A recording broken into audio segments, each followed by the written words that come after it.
So then, yeah, this is 36, sir. Is it? Well, it's definitely our second. It is our second, and it's magical. We'll keep your mic close. Sorry, I just came upstairs twice. And this is why I get up at 4:30 and work out, so I don't huff and puff upstairs. It's my age. Bull shit. I'm a mountain climber. I'm an endurance guy. I don't do the.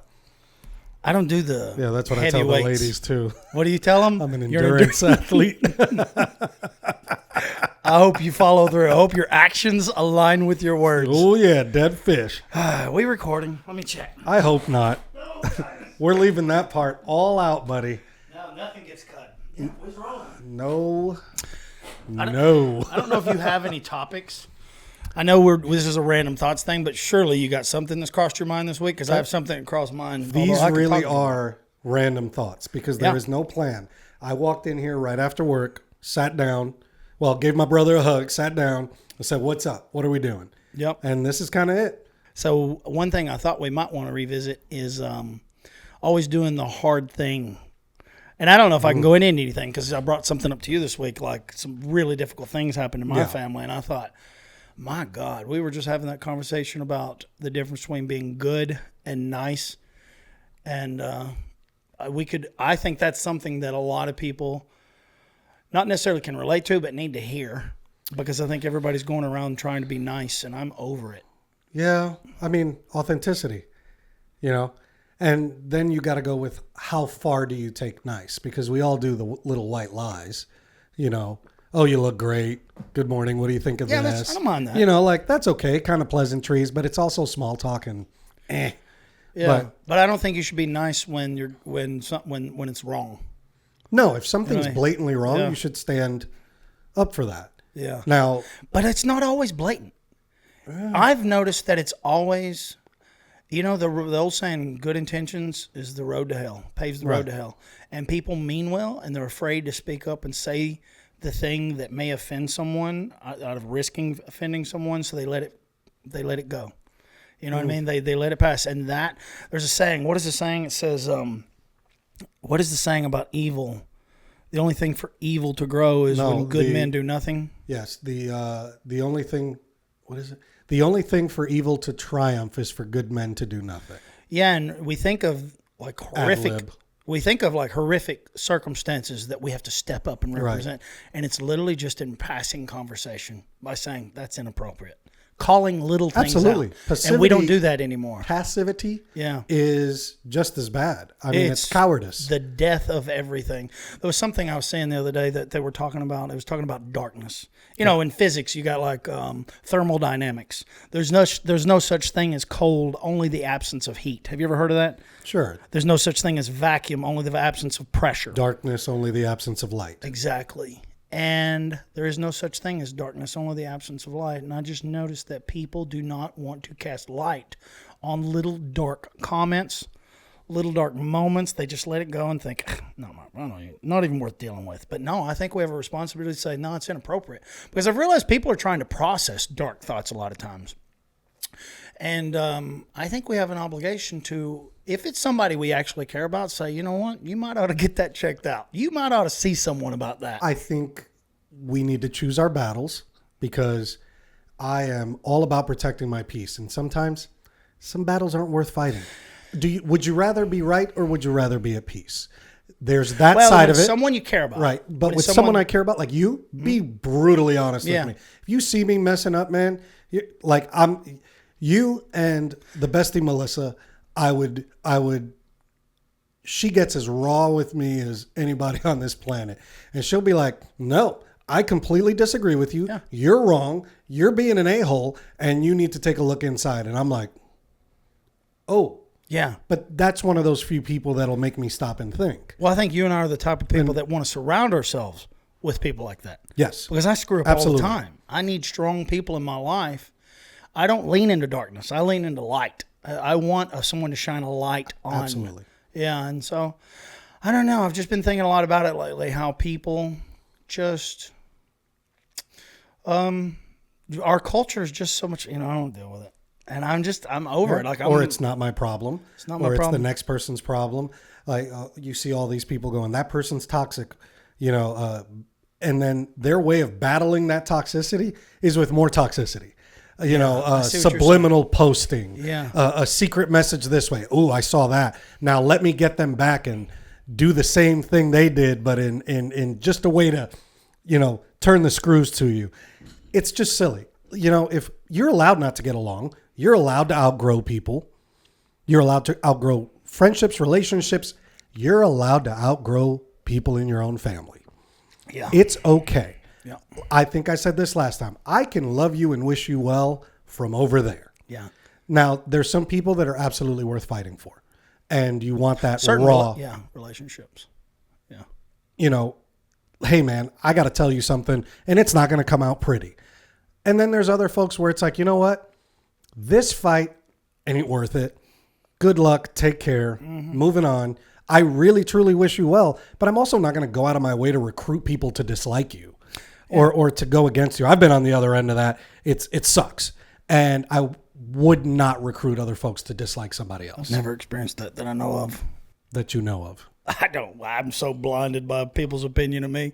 Yeah. I heard somebody say, your opinion of me is none of my business. And I thought, how satisfying. What a beautiful thought, right? Yeah, it is. And the older you get, that. the easier that gets to accept. When you're younger, that's hard, because you want validation. You want to be liked. It's natural. People do that. Like, oh, why doesn't that person like me? I say good morning all the time. Like, you don't know. Yeah. Well, I want to go back to just what you were saying, which was if we're looking at it on a spectrum. Okay. Like the most extreme is brutal, and over here a comment was made. And it's those little yes, no's, and sometimes and maybes. I always talk about emotional debt, and I talk about financial debt. It's never big decisions, never big choices. It's all those little ones that we allow to just kind of get swept under the rug. Mm-hmm. Those are the ones that I have focused on, and I noticed if I do that, if I nip things in the bud, it never gets out of hand. And you ever heard of the saying, nip it in the bud, right? Right. And all it means is if you don't take care of this, it's going to become infected. Like if you don't take care of and prune this plant, it's going to die. Yeah. And people wait till it's too late. But if we're just better at addressing it in the moment, like it takes practice. It's not easy and it's not fun. Well, we pause and we think about it for a microsecond. And most of the time we decide it's not worth the effort. Well, that's where I'm focused. It's going to open up a can of worms. I'm okay with it. And I think we need more cans of worms opened for the ones that matter or in defense of those who don't stand up for themselves or can't. Well, that's my focus in life right now. It's not the big things. It's the small interactions. Yeah. Every yes, no, sometimes, and maybe. Those simple things that we just don't even pay any attention to. I think that's where it starts. Yeah. And that's what I'm trying to shine a light on. And I don't know if that makes any sense, but I am focused on it so much so that it was going to take me into something else, and now I've slipped my mind. There was a saying. We were talking about relationships. Here it is. You ever heard the saying, blood is thicker than water? Yeah. And for years, we've always misunderstood what that means. We think family first, and it's not true. The blood of the covenant is thicker than water of the womb. And it's where soldiers, you think it's almost a biblical thing because there is blood of the covenant in the Bible. But the blood of the covenant is where Roman soldiers with blood brothers, that's a covenant, an agreement. Right. It's thicker than the water of the womb, which is offspring, a mother's offspring. Right. And they're saying that, hey, the choices, the people that you choose to be in your life, that you create covenants with, whether it be a spouse or a friend, is a stronger bond often than your family members. So you were saying even in family you might have to let go of, and I think absolutely, especially family. I mean, I hold to a different standard. I love my family. To say that I've never had an argument or disagreement with my siblings, that'd be crazy. But luckily with my family, it's one of those things like we could be mad at each other, not really speak for a long time, and God forbid something happens, we come together like a force to be reckoned with for the other. And that's a beautiful thing. Now, as we get older, we're filling in the gaps of time and those little things that we let annoy us or turn us off or, but I think part of the family thing is that they've seen us at our worst. They've seen us little kids. They've seen all our mistakes. They see our everyday like, oh, he's lazy for this. He doesn't like that. And then it's almost harder for them to accept that you're doing something good or great because they just see all those imperfections. You know, where on the other hand, some people are like, I'm so proud of you despite all those imperfections that I see. So I think that is an individual dynamic. It's different with my eldest brother than it is with my eldest sister, than with my middle brother. I have a brother in New Jersey. We call him Huicho. Every man in my family is named Hector but me. Okay. To include my nephew, which you put in your phone as Hector, but I know him as Luisito because everyone's Hector but me.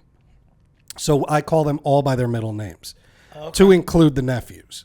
And on a side note, I always swore when I turned 18 I was going to change my name to Hector, but Carlito stuck. But anyway, my brother and I in New Jersey, and I love him to death. We didn't speak for almost a year over some nonsense that happened in a barbershop. Yes, I had hair. And it was pride and ego on both our ends. And it was one of his kids' baby showers. Wasn't born yet, obviously, his wife's baby shower, sorry. And I was drinking at the time, so I had to get some courage and drink. And you know what I did? I overbought gifts just to really slam it in there. Like, you guys are going to miss me. And then I had someone deliver all of those gifts to the baby shower. This is how petty and ridiculous of a place I was in. And I mean, like, tubs, baby tubs, toys.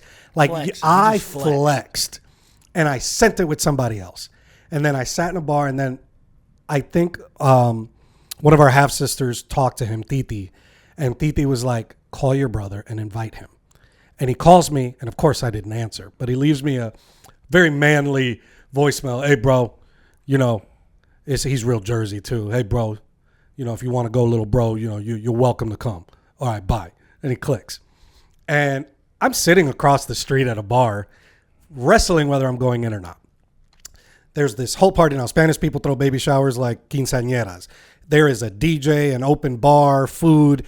It's men and women. It's not this little like Southern thing where you're like tying bows and doing little baby. No, this is a straight house party. Well, they rented a hall.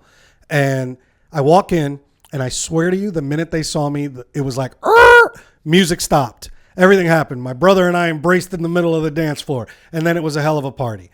All of that over ego and an argument that I barely remembered what it was at that point. And now him and I are closer than we've ever been. I love him so much. Like, he is, and I mean, as Jersey as it gets, Yankees fitted, Timberlands, the big jewelry. Yo, what's up, my dude? He came to Nashville, and he's like, yo, that guy has a cowboy hat on. Like, the most hilarious dude ever. And we lost out on months and months of each other's company and life and experience over who's a bigger dude, like who's a badder dude, you know, like, come on, man. The best friendships I think I've ever had, the best bonds probably came from struggle, you know, disagreement. Yeah. You know. Honestly, I think the best relationships, marriages, are the ones that survive the difficult times together, because you don't have a bond with somebody unless you've gone through difficult things. And I kind of want to bring up, you know, I'm going to Puerto Rico for my birthday, and I've never been, although, you know, I love. Help me here, okay? Because there's a massive difference in Spanish culture. And if I botch it, I'm sorry. Oh, I have Mexican friends. I have Puerto Rican friends, obviously. And culturally, you're some racist son of a guns to one another, if I'm being honest. And I'm a little bit timid about even going down this path. But I noticed culturally in Mexico, when I go to Mexico for work, when I go to Mexico to, you know, just to party or travel or just whatever, culturally, I'm fascinated with how they celebrate one another. Like, they come together in ways that I've never experienced, and I think that's why I'm so drawn to it. For instance, if I go for work, I see them get their awards, and the way they do it is different than us. They truly are like honored to give and receive. It's a beautiful, magical thing. And I think it's because they're not so far from the struggle that we are many, many years past, right? And we're just so far from the struggle, right? Things just come easier for us. And so we've kind of lost touch with that suffering. And just the way they celebrate their birthdays and weddings, and the way they treat their senoritas, amigas. I get it all messed up. I asked one time, I said, are you my amiga? And she goes, not yet. And I think that means female friend, right? Yes. It's And I just don't know, female friend. Yeah, and she was like, not. And I love the honesty of it. Yeah. I love the honesty of it, and I don't know. I've just been drawn to the culture. I can't describe it, and I've never been to Puerto Rico. So, am I wrong by saying that y'all seem to hate each other in some ways or don't want to be affiliated? No. I'm wrong. First of all, let's start with the happy notes. Okay. So, Hispanics And by the way, I wasn't trying to cause any problems there. already did. I just want to know. Just like the man. Anyway, but so we're all a very happy people. Doesn't matter where you're from. So if you speak Latinos, Spanish. Hispanics, Okay. we're just celebratory people. The colors, the outfits, this. Nobody will celebrate you more and then turn around and gossip about you more than a Latino. Let me tell you. Like, there are people in that room that are so happy and crying, and then they'll walk away and they'll be like, "Do you see how much he spent on those shoes?" Like, ridiculous. Fascinating. But it's honestly, at the end of the day, it really is all love. And there's giving is very important. Now you're representing a whole culture right now. Were you Listen, born in Puerto Rico? how You am I? was, right? I was born in Fajardo, it's Puerto official. Rico. I'm a so real you can Rican, speak. not a New Yorican, not a this or that. Okay. I've got cousins all over the place, family in Dominican Republic. My brother's married to a woman. We've got El Salvador, Guatemala, everybody. And we're all mixed in, Yeah. We're all the beautiful shades. And like I said, I'm dark, but my dad was white with blonde hair. My mom's dark. Like we come in all shades. Yeah. Now, so I've been to places in Dominican Republic, for example, where you go, it really is the have and have nots. And you'll go from a beautiful mansion to a decent house made out of cement, with a tin roof, which is the most magical thing you've ever experienced in the rain, to crossing over to a place where people are washing their clothes in the river, bathing in the river, living in, we wouldn't even call these shacks. Yeah. Okay. Where you keep your lawnmower is nicer than this. And these are the most grateful, happy, I'm jealous. sweetest people. This is why And I they'll travel. give you a bowl of rice. And I remember the first time they offered me some food and I said no. And it was like, oh, Dios mío, you do not insult their kindness and their generosity. You accept it with the same amount of enthusiasm that they're giving it. It is a magical thing. And that stretches across the culture. Yes, our Spanish is a little different, even though we all speak the same language. It's more like dialects. Yeah. And, Kind of like Americans, like, similar. I guess. We touched on that last episode. That got a lot of Did it? feedback. Yeah. But then there's, are there rivalries? Sure. Forget the gangs and all that nonsense. There's That's just human beings. It's human beings. We need groups, right? We need our teams. tribalists. We're tribal people. So like Puerto Ricans, we're natural born citizens. Yep. So that already puts That's it. everybody gets upset at us. Because I was in the military with a bunch of Puerto Ricans. Yeah. By the way, they dominated in every aspect of PT. It was annoying. They were at the top of everything. But they have a different program they have to go through to even get into basic training. Like they had a pre-basic training, so they smoked us. Brother, when you want a better life, you're going to be the best at whatever you got to be better at to get to where you want to go. Plain and simple. Go ahead, I'm sorry. No matter where it's at. But so, Dominican Republic, the South American, Latins, it's different because they're like, well, you got it easy. You're an American.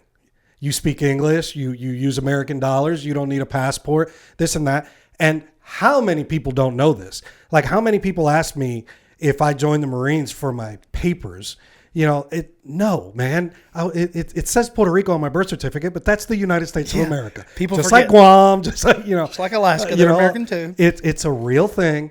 And most of the time the people asking me, my response is, I speak better English than you do.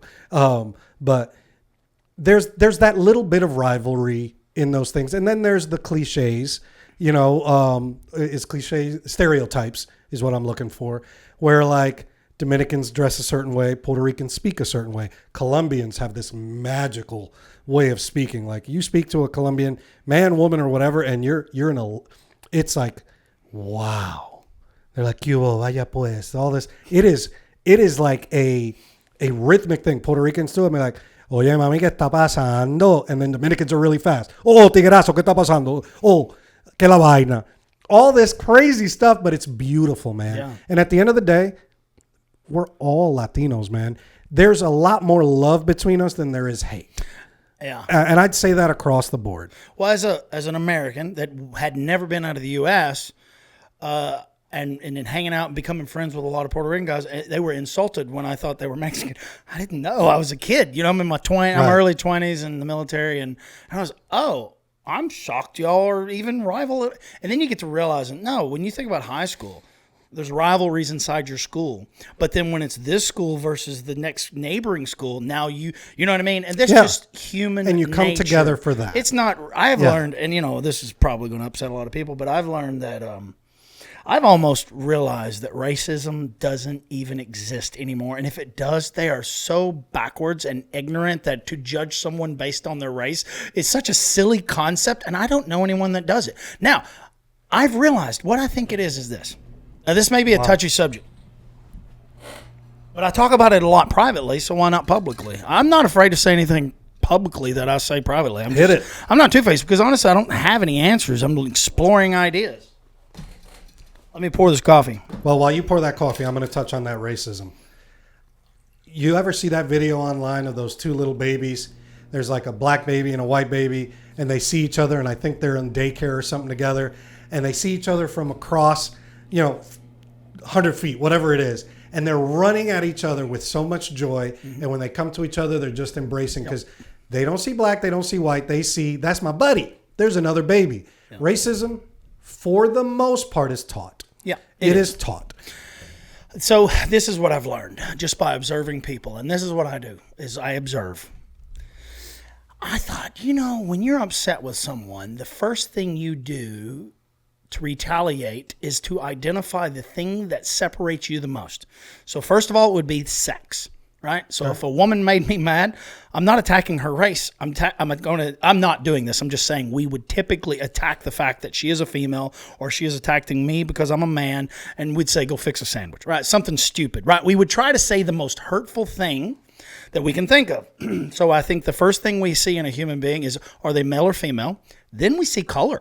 You know what I mean? Then we would maybe say status. But I realized people, when they're hurt, they just try to separate themselves as much as possible to attack you, to make you feel less than. So we just single out race or you're sexist. Or no, this person's probably upset with you and they want to hurt your feelings.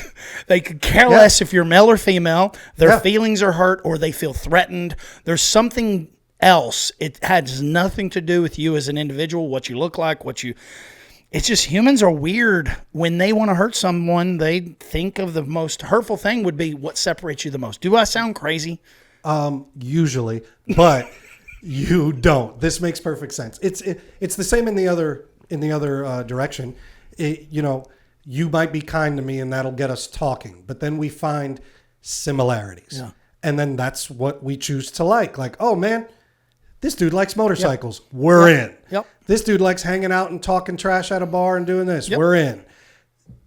Why would we naturally not do the exact opposite? Mm-hmm. Like, I don't care that you like don't have motorcycles. Any hair. I don't. Is always the hair. Yeah. Well, you always talk about my hair, and I've never mentioned yours. But your beard is superior in every way. Oh, well, thank you. My mom literally comes up to me and says, Nathan, shave it, please. You're not meant to have a beard. And moms are brutally honest. Oh, God, and I don't care. It doesn't bother me a bit. I think it's kind of funny. But isn't that funny, though? That's what we do. It has nothing to do with race. We hit each other on the differences when we're mad. It's funny because I forget that you're Puerto Rican. I forget that you're darker. You just really tan to me. You know what I'm saying? Like your accent is so Midwestern. Midwestern? Yeah. You're somewhat Jersey. When I'm drunk, angry. But you're not drunk or angry. Which you're Midwestern. will never be again. And when I'm in traffic, you'd think I was a mobster straight out of northern New Jersey. But okay. Well, let's talk about traffic. Do you mind? How are we going from something so meaningful to traffic? Because we're going to talk about Hispanic culture and traffic. Oh, boy. Yeah. So please tell me how much you know about Hispanic culture. Well, I travel the world. I love going to remote places in like Baja, Mexico. Or just all over Mexico. And I try to get as far away from anything touristy. And I try to get into these, what I would call like a village or whatever. But it doesn't matter. In the rougher areas, because I'm just fascinated because I can't speak Spanish. And the only way I practice is when I'm around. If there's no one there to speak English, then I'm forced to practice my Spanish. and I'm over here on Google all the time translating. I'm gonna start myself. speaking to you in Spanish. We'll see how this It goes. would help. I got a lot of Spanish-speaking friends, and they try, and I pick up a few things, but I'm just lazy, I suppose. Anyway, this is what I observed. I'm in these little towns that they drive like maniacs. Like, I fit right in. I'm like, I can survive this. I love the chaos of the traffic. It's insane when you come up to a 4-way or a 6-way or whatever it is, and there's no accidents. They drive like maniacs, and there's no accidents. And I think to myself, how is this even possible? This is what I realized. They come up to a red light. In America, we come up to an intersection, and everyone is thinking, I should go next. Not in these, you could say, third world conditions. Sure. They all think, you next. And it's about this harmony that they have, because I realize, oh, everyone here's struggling. And it's not about I'm next. It's about what's best to get us all through this. And maybe they'd kill each other if you didn't, if you showed any kind of disrespect. But I was amazed at how patient they were with one another and how well things flowed. No one was ever upset. There was no road rage. It appeared to be road rage, but everybody's just calm and polite with one another. No, you go ahead. It's okay. Speaking for Hispanics, there's two sides to that. There may be. One, those traffic signs in this lawless place. Are we of talking yours, about Mexico No, or anywhere, Puerto Rico? because it happens in Puerto Rico, happens in Dominican. Okay. Sure, there's stoplights, there's stop signs. After a certain time, those are merely a suggestion. Yeah, I agree. And after a certain time, stopping is a really bad idea, because I a agree. blacked out car comes up next to you. You better hit that gas so fast. But that's in you don't know America. what's happening. That happens a lot more on the islands. I believe it. I promise you. There are certain places that they're like, after midnight, drive. Just drive. There's no stopping. And then there's the other side of that, which I think we've lost a lot. What society, we talked a little bit about being soft. You know why? Because we had grandmothers and aunts and moms and dads and uncles that whooped our ass. And we were taught to be polite and to be kind and to be, you let the older person go first, and you treat women a certain way. Not machismo, not all the stuff that is supposedly known for, because guess what? A man should be a man, but respect. Respect your elders, respect women, protect children. All that kind of stuff was beaten into us, because the moment you didn't do it, somebody who was your elder, hell, I had neighbors that did it for me, would be right there real quick, either dragging your butt to your mom, telling them what you did, or getting you themselves. Yeah. And that, I think, is a little more than, you disrespected that person. How does that make you feel? Like, get out of here with that. I think it's the reason. So one reason I travel solo into these places, because I don't feel safe taking anyone with me. If I took a female, then I'm more vulnerable, right? I'm more vulnerable to robbery, to whatever, because now I have something that I feel like I'd have to protect, and they would prey on that. It was an instinct inside of me to go solo, because I was very confident. I guess from repoing cars from 2000 to 2003, I was repoing cars in the worst place in America, in the horrific streets of Chicago, and I learned how to communicate with people and not be a pushover, and also be respectful at the same time. And it was the greatest lesson I've ever learned, was just learning how to communicate with violent people. But I noticed violent people like that really prey on weak. They don't really prey on people that will pose a potential threat. Of course not. Unless they are disrespectful. Something in that animal instinct is triggered when you're disrespectful. So traveling around in odd places all over the country, especially like Mexico, people think I'd be crazy to do it. Oh, the cartel this, cartel that. And I thought, man, they're just normal people like us. The vast majority of them are just normal, everyday people. You'd never know. But I've learned the difference is they have a capacity for more violence than a typical person. And I think culturally it's more ingrained in them. Like, I think they have the ability to chop someone up and go home and eat dinner with their family. Absolutely. Because it's a cultural difference. Absolutely. And I realized I've never been threatened, not one time in Mexico. One time, I was never threatened, but I knew that be very respectful in this condition. Sure. And I was, and I got through it, no big deal. But if I would have smarted off, I might not have got out of the alley. But overall, I just realized, because I'm so respectful and funny, and I just hug them. When I see someone that wants to bullshit with me and I think they're trying to sell me something, I just give them a hug. Or I'll bullshit with them. And I noticed if you're in a place that like has a lot of tourists and they try to panhandle or whatever it is, if you just bullshit with one of them, the next 5 will leave you alone. Have we talked about this already? We have. And then they'll actually be like, hey, watch out for this, watch out for that. Yeah. Like they'll make you hip to whatever the game is or the con. because you were nice, and they're like, I can't treat you like this. This isn't just some tourist or some guy that doesn't know any better. But you're now about respect, man. People are odd with the respect. At the end of the day, everything, most things boil down to respect or people's need to feel respected. Yeah. Like we all have people in our lives that will go overboard to let you know they're in charge. That's a whole conversation we can go into. But that's another thing. Like, so is that ego partially? Is that demand of respect? Like, why do they need that? Obviously, because they're not getting it sincerely, or because they're not getting it in other areas of their lives. So they're going to demand it from the one place that they have some sort of power, or over people they feel they can push around. It boils down to it. It's not genuine respect, though. It's, oh God, let me just give you what you want. That way I can get you the hell away from me. I have friends like that. I have people that I know like that just have no control over 90% of their lives. So in the 10% where they have some sort of control, whether it could be the most meaningless position, man, like a made up officer's position in a club, a assistant to the general manager, a Dwight Schrute from The Office, you know what I mean? They will prey upon you because they're like, this is my position. I've got a name tag that says this. Yeah. Like, get out of here, man. The Barney Fives of the world. These are the sheep of the world that seek influence over others, positions of authority, just to feel that they have control.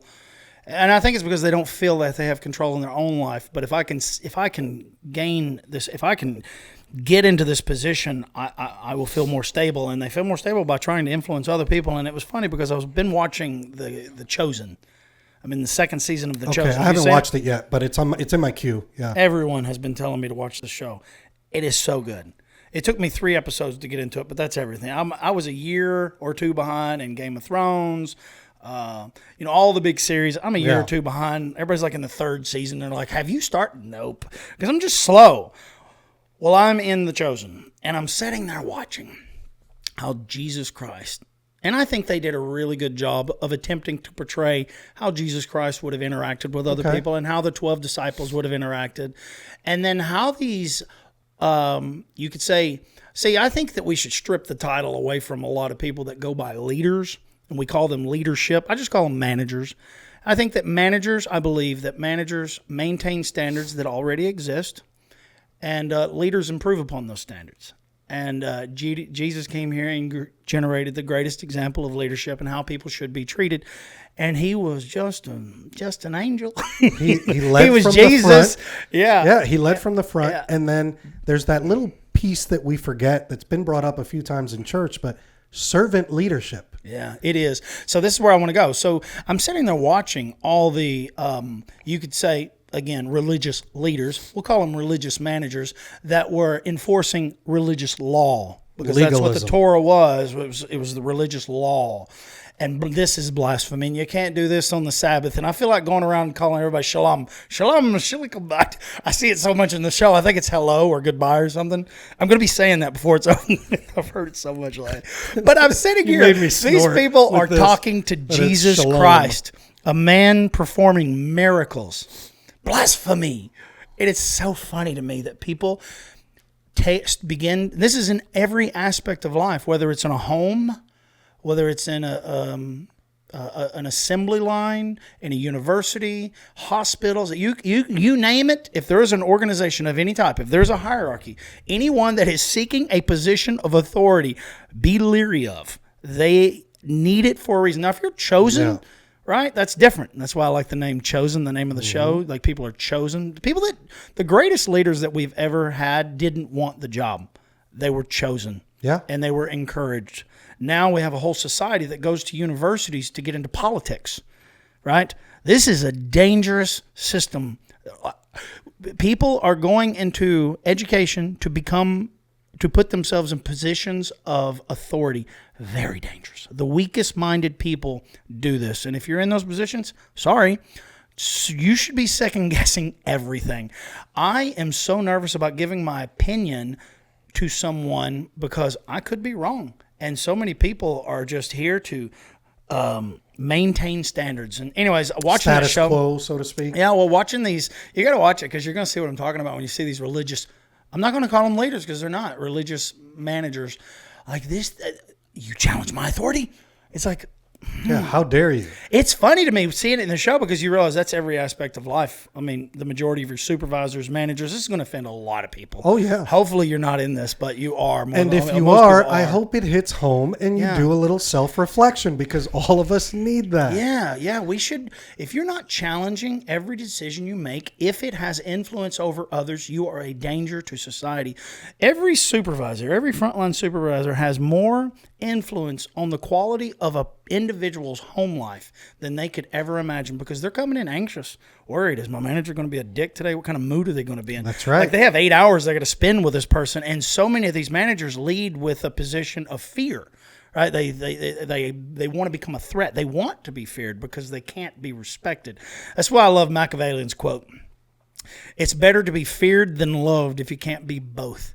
But what that identifies is the weakness in weak leaders. They would rather scare you into behaving or doing your job or maintaining the status quo. They'd rather scare you if they can't love their way through. You know what I mean? Like the greatest leaders are the only fear I have is disappointing them, and there's only a handful that's been in my life.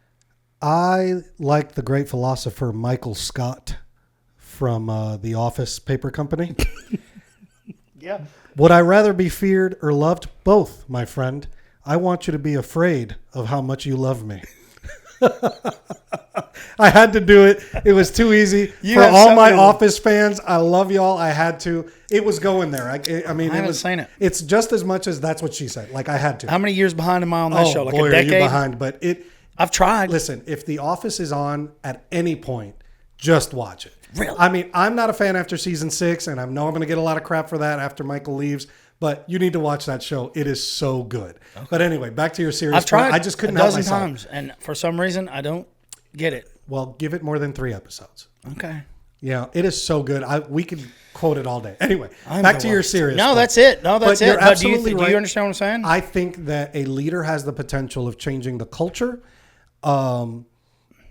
in every space that they enter. I think it's their job, to some degree, improving upon the standards. Do you come to work to feel, honored and to be the big man, or are you going in there to literally help people serve, get by and serve? Leadership is serving. And let me make you better and prepare you for your next step. Let me do. I mean, obviously there has to be discipline and there has to be rules and all that. But the minute you start shooting from the hip, or there's no emotional intelligence in most of these people, because if they have a bad day, everyone's going to have a bad day.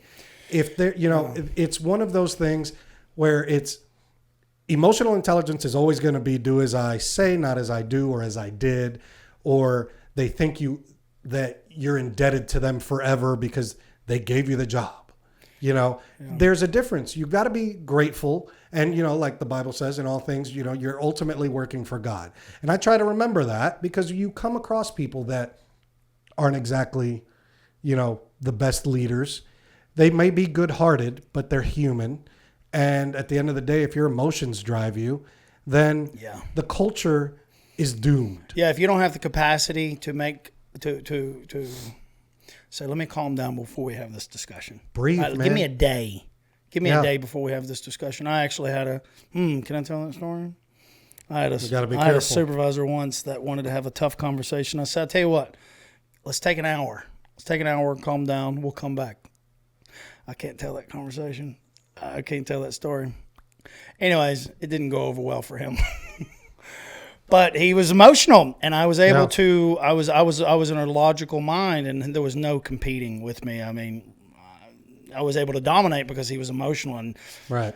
And it was just irresponsible for him in his position to try to have a discussion with me while he was emotional. He should have took more time, but it's a dangerous thing. People that seek positions that they think is leadership roles, it's very dangerous. And I noticed the biggest problem I see is people that haven't served long enough, they graduate from universities, or they come and they start a job, and the first thing they do is try to get out of that job and become a supervisor or a manager. And until you have followed for an extensive amount of time, and if you haven't had frontline experience in whatever career it is, then you're never going to be a leader if you don't know how to follow. Everyone wants to skip to the front of the line. Yeah. It's because they think more you money. go right back to that entitlement, hell. Our culture celebrates it. Our Absolutely. culture is like, oh yeah, you can move up fast. That's not a good thing. Not for necessarily, the company. depending on what you're doing. Yeah. And you can't Especially if discount you're responsible for people. if you're responsible for other people. I mean, it's not just the job. You got to remember, this is also food on the table, a roof over somebody's head. And you come in and want to lord over that like you own them. You can't do that and then have any sort of loyalty or respect. You get a lot out of people that want to work for you. Yeah. And that know you will have their back. Not to say that you're a pushover or you're this and you're just a party, but a good leader, you want to follow. Yeah. You're like, man, I mean, I like my job and I want to make more money, but I want to do good for that person. Yeah. And because that person makes me feel good every day. Yeah. That's a big part of it. I will kill for not literally, but like my job is to make my leadership look incredible. Yeah. By doing the best job I possibly can. Something I've really dove deep into, and this isn't the podcast for it, but the Japanese philosophy of Kaizen. And we call it lean. Every aspect of life is managed by lean principles, whether it's service industry, doesn't matter if it's restaurants, airlines, hospitals, everything is just-in-time services, lean manufacturing. This is all a philosophy that Toyota essentially coined. It was called Toyota Production Systems. It was created because of World War II. They didn't have much. And so they were working with minimum resources, minimum labor, minimum everything. And that's the amazing thing about human beings that I just adore, like the phoenix from the ashes. We are at our best when we are at our lowest. It is incredible, the human spirit. Resilience. Gosh, it's amazing. Yeah. And so Toyota's famous for coining, or you could say packaging, this philosophy. But the philosophy is a human inherent trait. So when you think about tribal people thousands of years ago, when they went out to go hunt, do you think they carried unnecessary weight? No. Of course not. For every pound you carry, additional pound, you're going to burn about 2% more calories. So for every 10 pounds, you're going to be burning 20% more calories. So you have to be as lean as possible. And I won't get too deep into where lean came from, but it was built off of TPS, Toyota Production Systems, where the two things that they identified, and I don't like any system unless it has three components, but I will say they have three components. But what they're looking at in Kaizen, which means constant improvement, but their philosophy is people first. And what they mean is the people with the problem also have the solution. So their philosophy is in three parts. Identify a problem, generate a quick solution and integrate it, and then test it, rinse and repeat. And that's the whole thing. Every university's capitalized on this, and they call it Lean Six Sigma, White Belt, blah, blah, blah, blah, blah. But it's always those three principles. And when it says people first, this is the people that are doing this task. Doesn't matter what it is. If it's an assembly line, it doesn't matter. If they identify a problem, you need to listen to them, help them come up with a countermeasure that's going to improve their life, which will increase quality, improve quality, and increase, you could say, quantity as well. Okay. And that's what's missing. Because the Japanese capitalized on what happens inherently in human beings, which is, I'm suffering, let me improve my circumstances.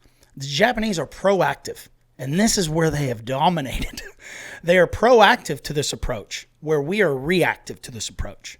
That's why they were dominating in the 80s big time when it come to manufacturing. MIT went there to see, like, what are they doing different? And that's where they coined the phrase lean, which it's not an acronym. It just means no fat. They shave the fat in every aspect of life.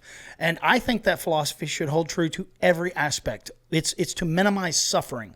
That's what a system is designed to do, is to minimize suffering and waste. Anyways, I'm saying all that for a lot of reasons, and I don't really know where I was going with it, except for it's lacking in leadership. Yeah. Leadership doesn't listen to frontline workers. They just think, do as I say, right? Yeah. It's just... I kind of went off on a Well, tangent. what's that there. quote? Like war is old men talking and young men dying. It's Yeah. people that are no longer in the dirt, Love that. that are no longer boots on the ground, or who may have never done it, and they're making things. decisions without talking to the guys on the ground.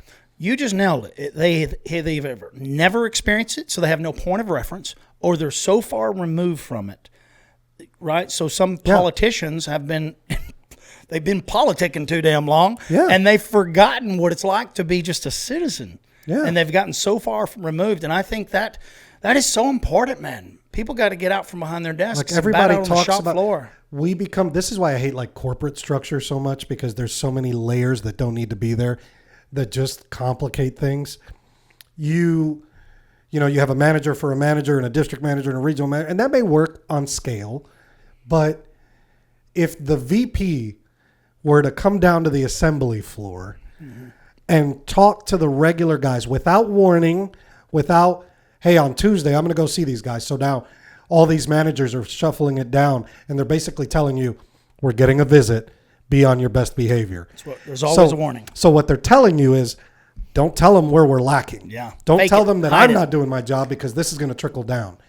No, it's get off, come down from the ivory tower, talk to the people on the ground who are really the ones that made your company and are making you money in and day out. What do they need? What do they see wrong? Where are the inefficiencies? What works? What doesn't? And then let that trickle down from you.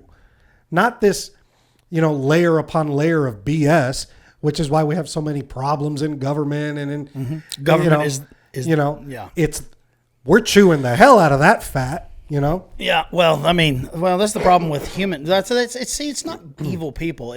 We're an organism, and when groups come together, just like if you ever organize a group of people, they become an organism, and once their wages are dependent on this role, there's an instinct to keep that role going. In business, in life, if it's not expanding, it's dying.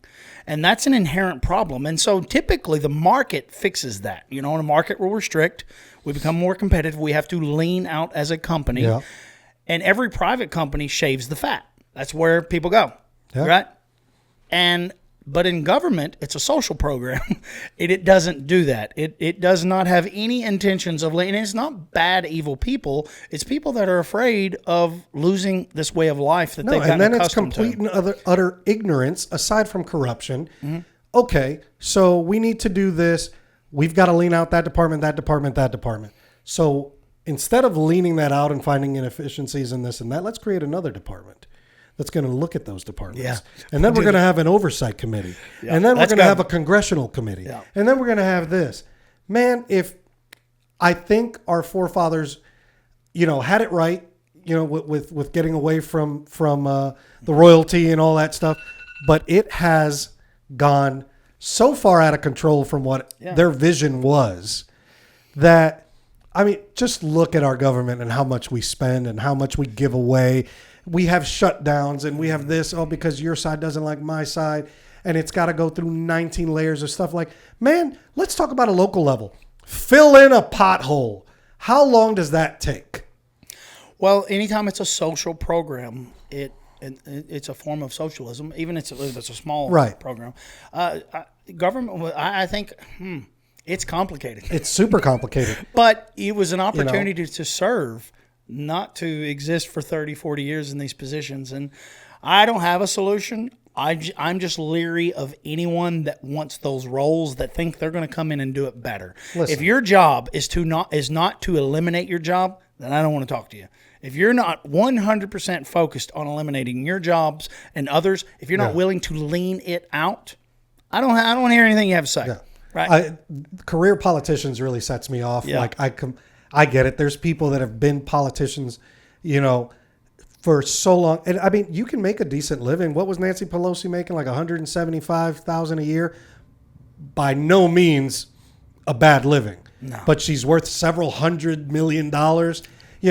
Aside from books and speaking engagements. Come on, man. And that's on both sides of the aisle. I'm a conservative, but by all means, smaller government, term limits. This shouldn't be a get rich quick I think you have to understand, and you have to think on first principles. You have to understand what the root cause is, and it is an instinct to survive.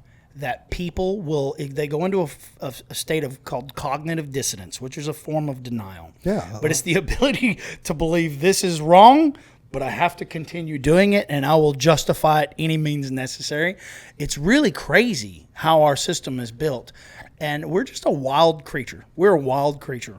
And even with the best of intentions, Well, how many times have you seen politicians go with this idealistic, zeal to them, and then all of a sudden you've got all these companies just throwing money at you and going, well, let's take a look at it this way, and it may not make any sense, but here's an envelope, and all of a sudden it makes a lot of sense, doesn't it? When there are very few that are sitting there that are uncorruptible. it's sad because it's actually the good intentions that cause all this. I'll say it again. The road to hell is paved with Good intentions. And it is, people want to make choices based on the way they feel, or that I would feel better if this happened. And we have to have systems. I'm focused on this. A Kaizen is constant improvement. To introduce a Kaizen, it's a Japanese word for constant improvement, essentially. I believe we need a system. Every system is built off of suffering. The foundation of every system is due to some element of suffering. We decide we need to come up with a countermeasure to keep this from happening. We build this system. It's perfect. It reduces waste. It increases the quality of life for a while. But then the people that suffered, right, the people that had experienced it, that built this system, move on, right? They die or whatever, and then they get replaced. The people that are now managing the system do not have the same emotional connection. They don't have the point of reference. It's lost. To the system. You can't pass it on. So we're really good at building systems, but we're just not good at maintaining them over time because they become self-fulfilling at this point. So I believe we have to have systems that if you want to introduce an improvement, a good intention, that good intention has to be measured by the foundation that it was built on. And if it is not reinforcing the foundation, it is not allowed. I think that's the only way. You have to go to the philosophy, the foundation, the first principles. Otherwise, this thing will build higher and the foundation decays and it collapses. Sure. And that's what's missing. Now, I'm not saying I fully have it figured out, but I don't know how to pass on an emotion from one generation to the next. Like you can't. It's not possible. Luckily I think this is where AI will do really, really good because AI will be able to manage systems because it doesn't have any emotion. Like we're really good at building systems, but AI, if we use it wisely, it can manage systems over time. It has to be restricted to a tool. Well, this is something I do every day. And I know you, this is your wheelhouse 100%. But I think emotion is so important at the same time. That's what makes us human. No, I know it. So emotion points the way, right? And that's why I love women, because women are so much more emotional. That's what makes them psychic. They can say, we need to go I didn't west. think you were going to say psychic. They are psychic. That's why all your psychics go are seem to be. No. They have emotion, and that emotion is a sixth sense. They know when something's right or wrong, and they may not know the answer. They just know we have to go that way. And that's where men come in and say, okay, I don't know why she wants to go that way, but I agree with her, but let's do it at this pace. Right? And that's where logic and emotion come together, and that's what makes us beautiful. And I think that all things are driven by emotion. I'm an emotional guy too, not quite as emotional as some, but it's emotion that kind of points me tells me which way to look and make improvements. So I agree with you 100%. I'm just saying that the systems that we build, if we allow AI to manage them, I think they will be better systems because they're built off of human emotion. They're built off of human experience. We're just not good at managing them over time. And that's why I build systems that are AI, they're human influenced, human driven, AI managed. And it works. It works really well. I see both sides where I get the vast improvements and the calculations take seconds and we're moving so quickly. Technology is outdated way faster than it used to be. It's not as bad as people think. These large language models are getting out of hand. But I'll say this is why it's so good. This is why I have a personal assistant AI, because I can throw in something challenging, and I may want to make an improvement here, and you say, great idea, Nathan, but have you thought about all these details that you have discovered amongst your life? Have you considered these? And I'm like, shoot, it's right. I forgot about those things. And I just think it's something it's good reminding you. It is a tool. It aggregates and synthesizes the discoveries that we make, and because it's our experience. And then we go back to the human condition where you build them. You know it inside and out, and you build it to remind you these things. So it's good. But you have that detachment. Then there's the dude that's taking pictures of his wardrobe trying to figure out what he should wear that day. Wow. Or how to respond to a text message. Yeah, I can't relate to that. What should I eat today? This is how I feel. And then all of a sudden it's leading. I mean, have you heard those stories about like AI blackmailing people? I don't get any of it. No, I don't follow any AI content because I don't want to be so negatively influenced by it. I have a responsibility because it's here. My job as a technologist is to understand how to leverage it responsibly. And that's how for the last 3 years I've been using it. And I don't want to turn this into an AI podcast. I wish you would I found responsible ways to use it. I wish there was a way to scale that and put that out. Well, I'm still working on it. How would you put out to regular human beings? Like, I mean, I use AI to help me with work stuff. I use AI with social media stuff. Well, you notice I don't ever talk about AI publicly? Rarely, which is why I'm jumping on this, because you're actually talking about it. I can't scale it. I've tried. I've taught 1,000 people. How do we teach responsible AI? Because look at all again, it's a tool. So it's like, it's like anything else. I guess it's responsibility. You can go to like firearms, are firearms inherently bad? No. It's the people using them. The people using them. That's my fear of AI. We have a heart condition, so same principle. Yeah. And I mean, it's awesome and it's terrifying. I am just like it's a tool. I have no fear of AI currently in its current form. I have a fear of people leveraging it and how they're irresponsibly. Use it. So I'm pretty cautious with how I share it. But as far as how to scale it, the technology is not at a place that it can be scaled because I have to build everything. Like mine's all built from scratch. So I haven't, I thought it was simple. I thought, no, all you have to do is this is the system. This is how you do it. And I haven't found one person that can replicate it yet because I've realized it's hard. It takes an insane amount of effort to do what I do. But and I don't know how to pass that on to someone. But I do recognize the benefits. The technology is getting there. It's getting closer. Every day I see it getting closer to being able to do what I do. But I think it's going to be okay. I hope. I don't really have a choice. I mean, from your lips to God's ears, because there's some people. I don't think we're going to go into this dystopia and turn into the Terminator like some folks do, but AI and all this stuff has done its share of harm as well, And again, people use it for their powers for good and evil. Well, that's another podcast. We can talk about AI again. People, it will feed you. It'll feed you what you want to hear. But you that's have what to algorithms. That's an algorithm, Just like any Instagram, it's feeding you what you're watching. Yeah, the AI is doing the same thing. It's not alive. I respect people that do a fast from social media and all that, and they're like, I just get too much negative. And I'm like, where's your personal responsibility? Because you're feeding. Guess what I stopped? I stopped with all the news articles. I stopped with all the negativity. Most of my stuff is Jesus. Fitness, faith, freedom. Like, let's see some America stuff. Guns and food. Yeah. Like, most of my stuff, motorcycles, duh. That's a great comment you just made. You want to know where your mental health is? Look at your Instagram feed. Look at your feed. And you know what? Every once in a while, it'll try to slip something in there. Yeah. But I take the 5 seconds it takes to go, not interested. Don't show me that. Well, also, you got friends that'll send you things. I'm very cautious with looking at things people send me because I'm like, nope, you're not messing up my algorithm. You got to be careful, I don't even want to see that. My algorithm is literally constantly the Hallow app where that verse is every day. Yeah. And the fake Jesus from The Chosen is constantly like every third thing. I'm thinking, my head must be in a good spot. Yeah, man. Like it's funny. It's good. It's feel good. I don't get on social media and think like, oh my God, I hate my life and everything's bad and everything's war and everything's this.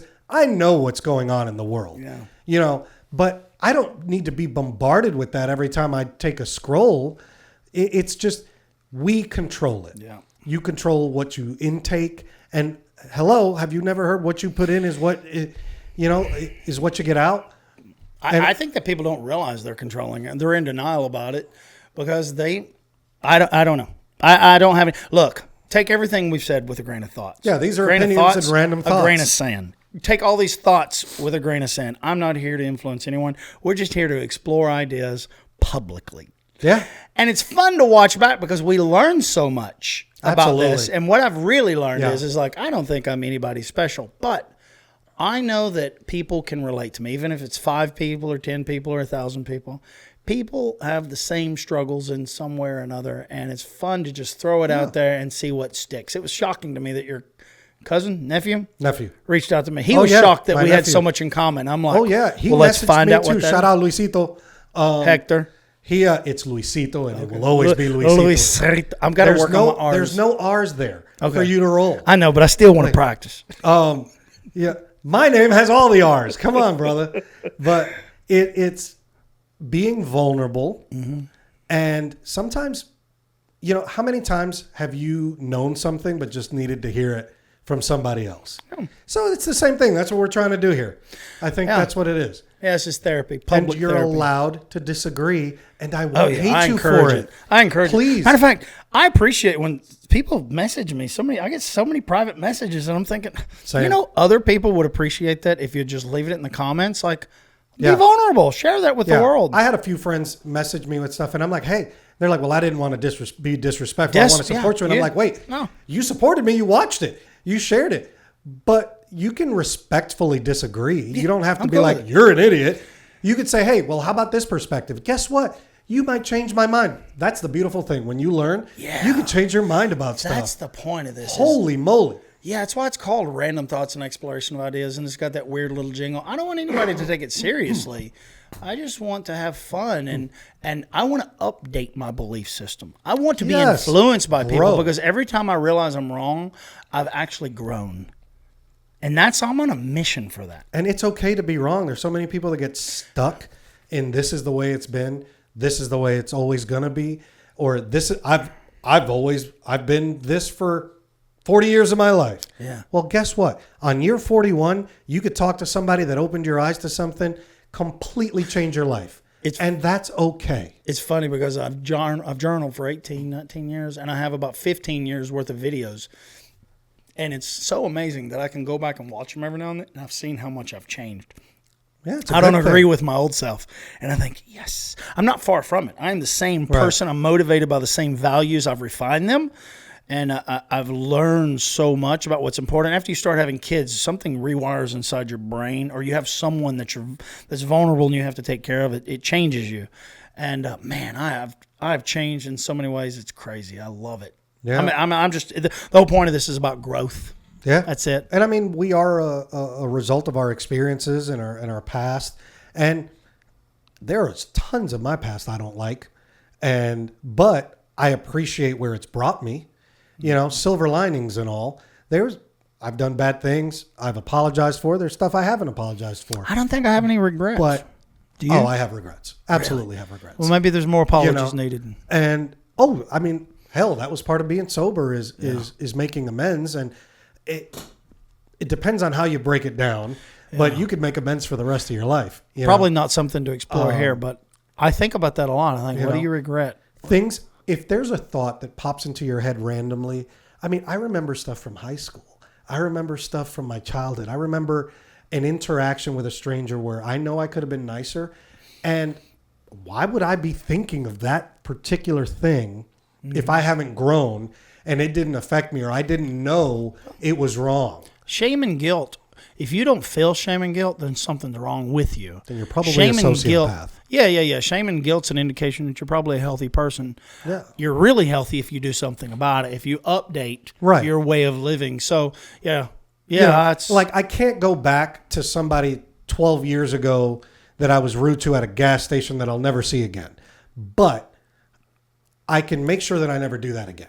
Yeah. Or, I can grow from that experience and pay it forward, pay the good part forward, the lesson forward. Yeah. But sometimes I'll think about the most random thing where I'm not proud of what I did or said. Yeah. And there is nothing I can do about it.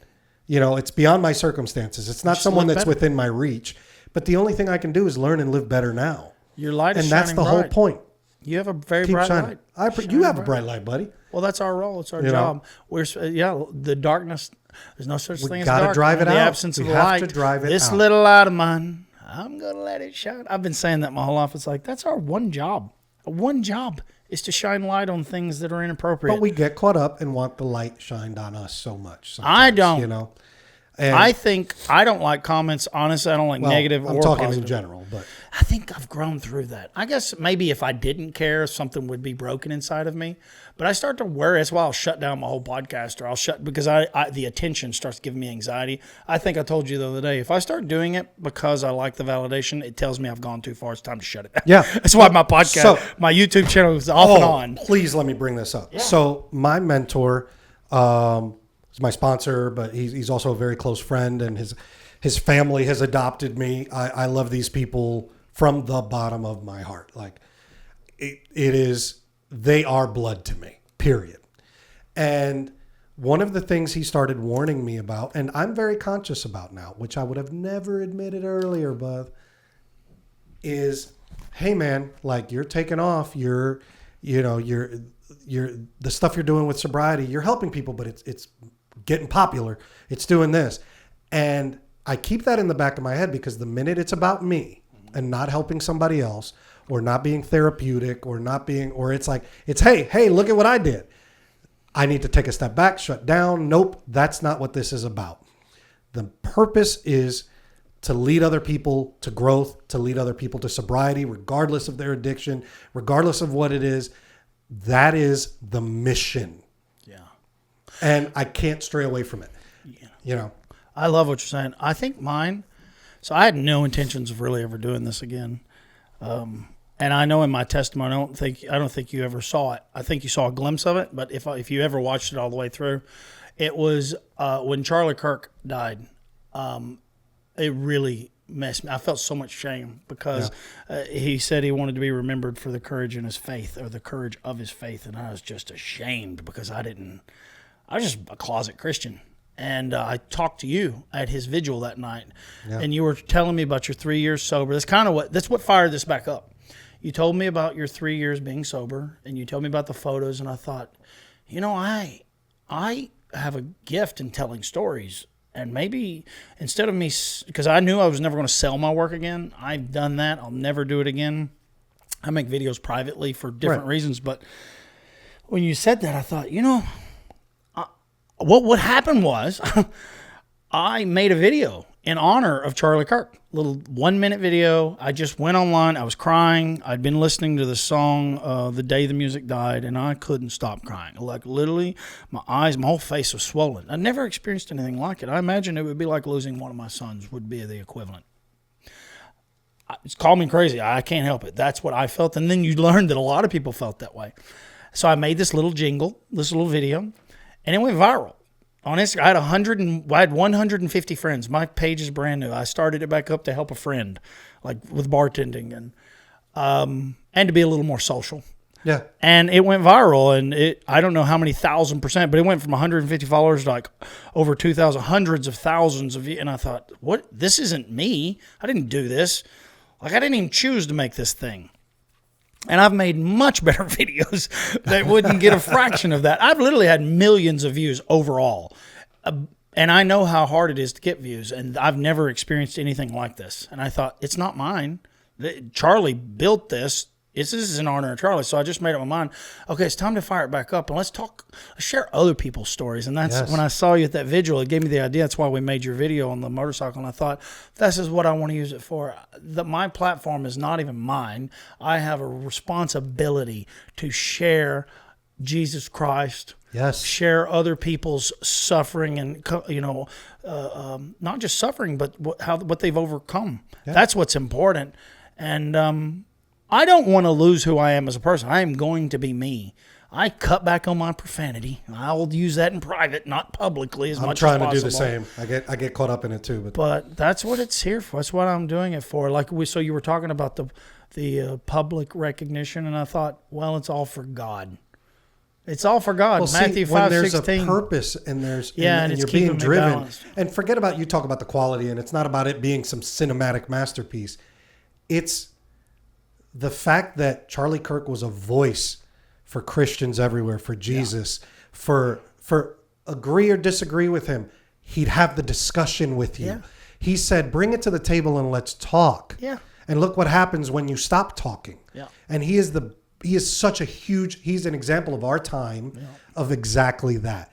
There's purpose. There's a mission that's for the greater good, that it's not a selfish mission for Nate. It's not a selfish mission for Carlos. It's, I want to make this world a better place. I want to help other people. And his voice brought a nation together. Yes, there's those divisive voices, clips. But for the love of God, people, we all know. Look, you're not going to please everybody, just so you know. You can't please everybody, period. Who cares? But if you're trying, in this world, there's so many voices yelling about all the bad and everything that's going to kill you and this and that. And it's important to know those things, sure. But is that the only thing in the world? Is there not going to be a voice that shouts good, that shouts Jesus, this too shall pass. I've got you. You know, it is. I think that it brought Christianity back to the forefront. There were so many kids listening to those high school kids. I'm getting chills saying it. Gave me hope for the future because I was like, man, we have some weak generations coming happening. up. And now there's something was happening stirring. before Charlie died. But this was the linchpin, I guess. It caused a turning point. A reaction. It was a turning point. The irony of that day. Bow. Good.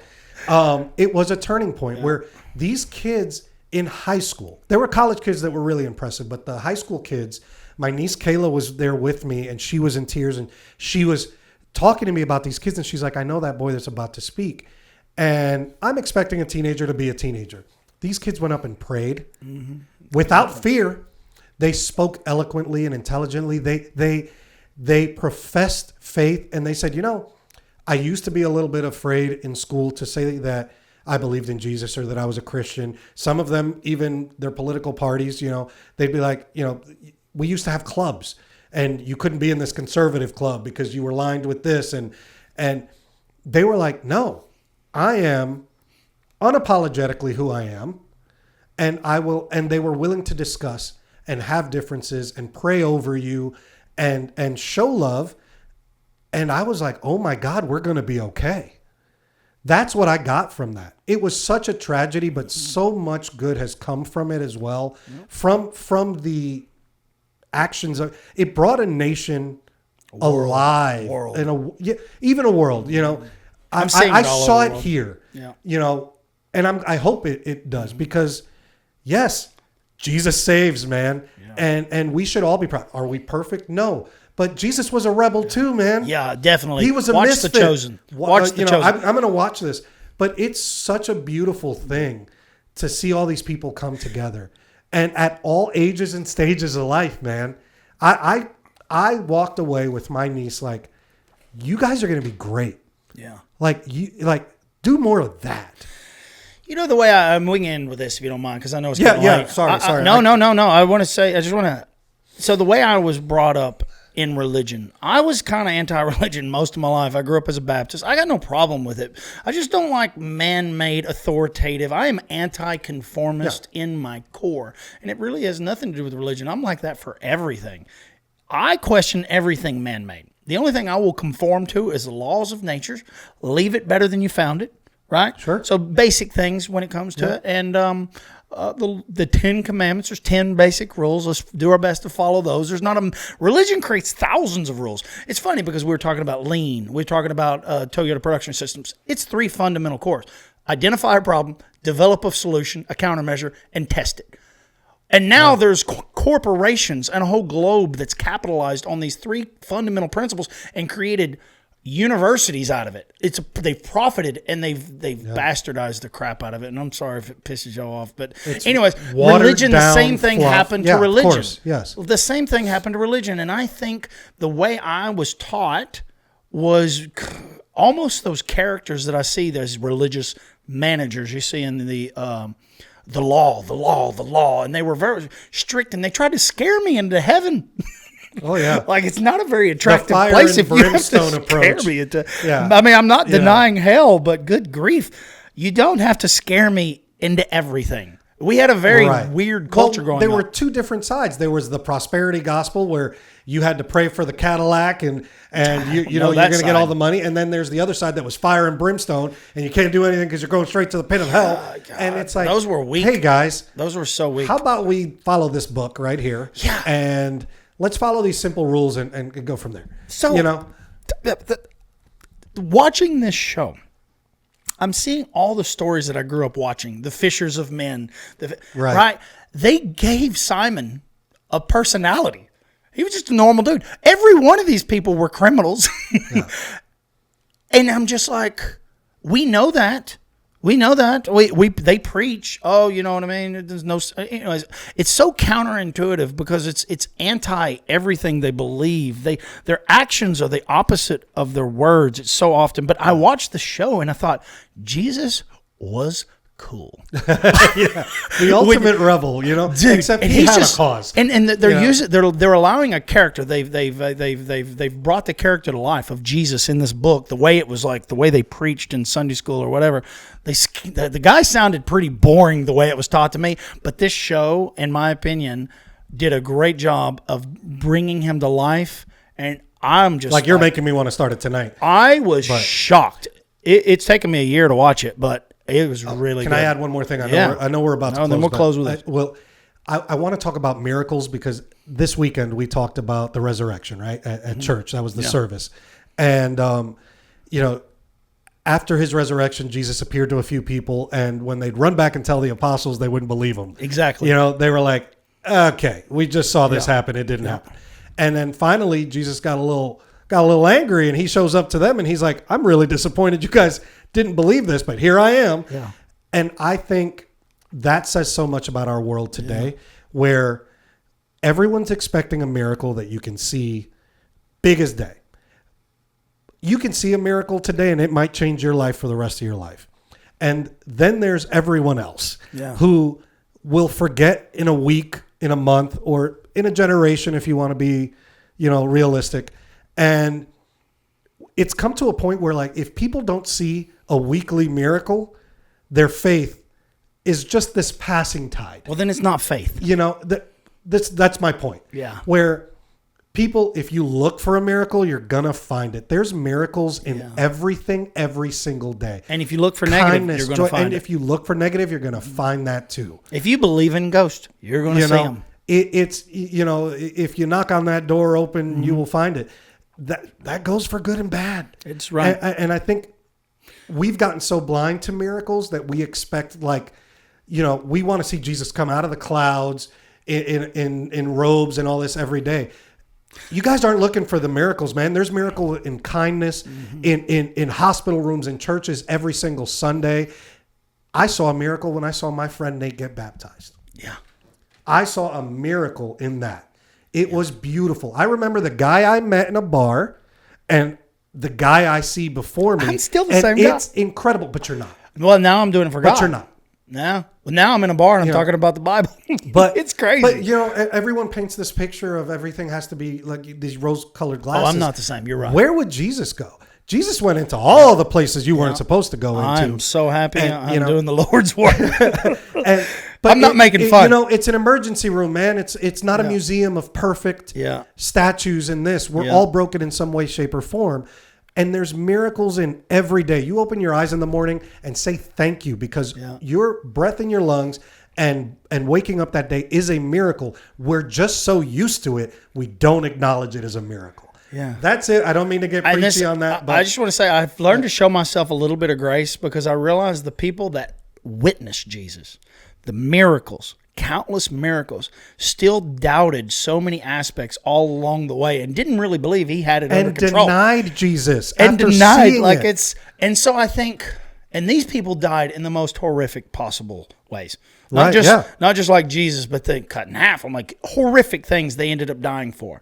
But to realize that they lived with Jesus and still had doubt in their everyday life. They still bickered amongst each other.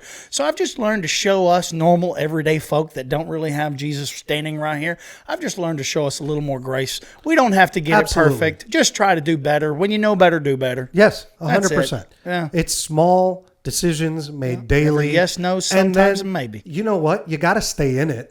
You know, read the word, read a word. Yeah. You know, even if you're getting scripture from scrolling on Instagram because you followed like Trust God Bro or something. It's better than nothing. But let's take that and grow it and get into the book, get into the word, and you might start seeing things a little differently.